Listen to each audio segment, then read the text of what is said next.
तो कई ऑफिशियल्स का पहुंचना इस वक्त मौके पर लगातार जारी है और आपने देखा कि घायलों की संख्या बढ़कर 30 हो गई है, क्योंकि मौके पर एक अधिकारी पहुंचे थे। संभवतः ये फॉरेंसिक टीम के अधिकारी थे जो ये बता रहे थे कि 30 से ज्यादा इस वक्त घायलों की संख्या है। हालांकि कितने लोगों की जान गई है उस पर उन्होंने अभी तक कोई भी आंकड़ा नहीं बताया, लेकिन जैसा जानकारी मिल रही है 8 लोगों की अब तक मौत हुई है। लेकिन ये जानकारी और साफ हुई है कि 30 से ज्यादा लोग इस धमाके में अब तक घायल हुए हैं, ऐसी जानकारी इस वक्त सामने आ रही है। पंकज इस वक्त मेरे साथ है। पंकज, जिस जगह पर धमाका हुआ एग्जैक्टली उस जगह से आप कितना दूर खड़े हैं और क्या उस इलाके में उस पूरे एरिया को कॉर्डन ऑफ किया गया है? कौन कौन सी एजेंसीज इस वक्त मौके पर हैं?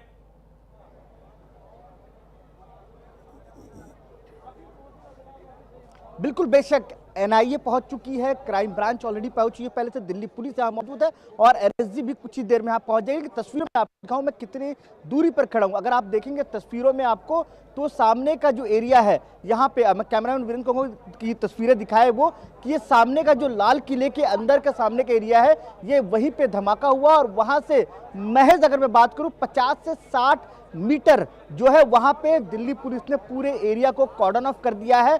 यहाँ पे जो आसपास के रहने वाले लोग हैं वो यहाँ पे पहुंच पा रहे हैं और जो व्हीकल के लिए है जो दरियागंज से जो लाल किले की तरफ गाड़ी आती है और लाल किले से जो जामा मस्जिद के उस एरिया को पूरी तरह से पैक बंद कर दिया गया है। सिर्फ और सिर्फ एम्बुलेंस और इमरजेंसी गाड़ी जो है उनको आने जाने की परमिशन दी गई है। इनफैक्ट मीडिया की गाड़ी भी जो है दरियागंज की तरफ रोक दी गई है और जामा मस्जिद की तरफ, जो जामा मस्जिद का गेट नंबर 4 है मेट्रो को, वहां पूरी गाड़ियां रोक दी और उसके बाद लोग पैदल आ रहे हैं। और आप तस्वीरों में देखिए लगातार जो है जो फायर ब्रिगेड की टीम है वो यहाँ मौके पर मौजूद है। इसके अलावा ढेरों जो है जो एम्बुलेंस है वो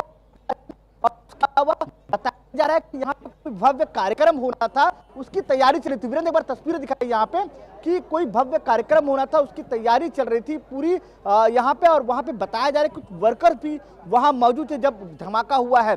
तो ऐसे में बड़ी साजिश जो है वो हो सकती है रोहित। अब इसकी पुष्टि जो है दिल्ली पुलिस या गृह मंत्रालय की तरफ से नहीं हुई है, लेकिन जिस तरह से जो बयान आया है दिल्ली पुलिस की तरफ से उसमें साफ दर्शाता है कि बड़ी प्लानिंग की ओर जो इशारा करते नजर आ रहा है, क्योंकि इस तरह से मूविंग कार पे धमाका होना और आसपास के करीबन 1 से 1.5 किलोमीटर तक ये आवाज सुनाई दे रहा है और उसका असर भी। इनफैक्ट ये स्थिति थी कि मेट्रो के जो शीशे हैं बाहर के गेट के पास के, उसमें भी असर पड़ा है, वो क्रैक हुआ है। आसपास के करीबन 1 किलोमीटर के आसपास की जो गाड़ियां हैं, जो आसपास दुकानें हैं, वो तक क्रैक हुए। तो आप समझिए कितना बड़ा धमाका था ये। अब इंतजार इस बात का है कि लगातार प्रधानमंत्री नरेंद्र मोदी भी गृह मंत्री अमित शाह से बातचीत कर रहे हैं। गृह मंत्री अमित शाह भी दिल्ली पुलिस कमिश्नर और तमाम जो आईबी चीफ हैं, एनआईए चीफ हैं, उनसे बातचीत कर रहे हैं। एक बैठक बुलाई गई है, वो बैठक हो रही है। लेकिन इसके अलावा पूरी नजर जो है यहाँ पे है किस तरह, क्योंकि आप देख 1 मिनट पंकज रुकिए, मैं आ रहा हूं आपके पास। दिल्ली पुलिस ने एक संदिग्ध को पकड़ा है। इस वक्त की ब्रेकिंग न्यूज, ये धमाकों के बाद ये पहला एक्शन है दिल्ली पुलिस की तरफ से जिसमें एक संदिग्ध को पकड़ा गया है। अब कितना रिलेटेड है इस पूरे धमाके से, ये दिल्ली पुलिस उससे पूछताछ कर रही है। कार में बैठा हुआ एक संदिग्ध था जिसको पकड़ा गया है। पंकज, इस पर क्या जानकारी है आपके पास?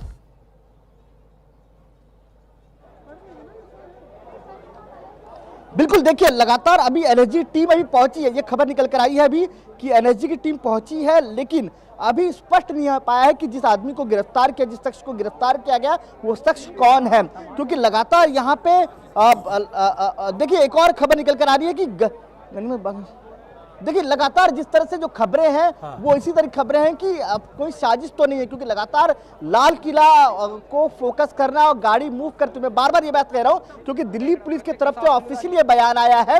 दिल्ली पुलिस ने बताया है कि गाड़ी मूव करते हुए आप दिल्ली पुलिस के बयान का जिक्र कर रहे हैं, मैं आ रहा हूं आपके पास। दिल्ली पुलिस के कमिश्नर ने क्या कहा है, ऑफिशियल स्टेटमेंट जो दिल्ली पुलिस की तरफ से आया है वो मैं आपको दिखा रहा हूं। आज करीब 6:52 पे एक यहाँ पे रेड लाइट पे एक स्लो मूविंग व्हीकल जो रेड लाइट की तरफ आके रुका था, उसमें एक ये एक्सप्लोजन हुआ है। उस वक्त गाड़ी के अंदर जो पैसेंजर्स उसके अंदर ही थे और इस एक्सप्लोजन से जो है आसपास की गाड़ियों में भी क्षति हुई। जैसे ही इसकी खबर मिली हम सारी एजेंसीज जो है Delhi police, FSL, NIA, NSG, उनकी टीम्स यहाँ पे आ चुकी हैं और हालात का जायजा भी ले रही है। हर तरीके से इस जो है एक्सप्लोजन के बारे में जांच की जा रही है और जल्दी ही इसका आकलन करके इसका जो भी रिजल्ट निकलेगा वो आपको बताया जाएगा। इस इंसिडेंट में कुछ लोग को इंजरीज भी आई हैं और कुछ लोगों की डेथ भी हुई है। तो वो अभी हालात का जायजा लिया जा रहा है और एग्जैक्ट फिगर्स जो हैं आपको कुछ ही देर में बता दी जाएंगी। और सिचुएशन को रेगुलरली मॉनिटर किया जा रहा है और गृह मंत्री जी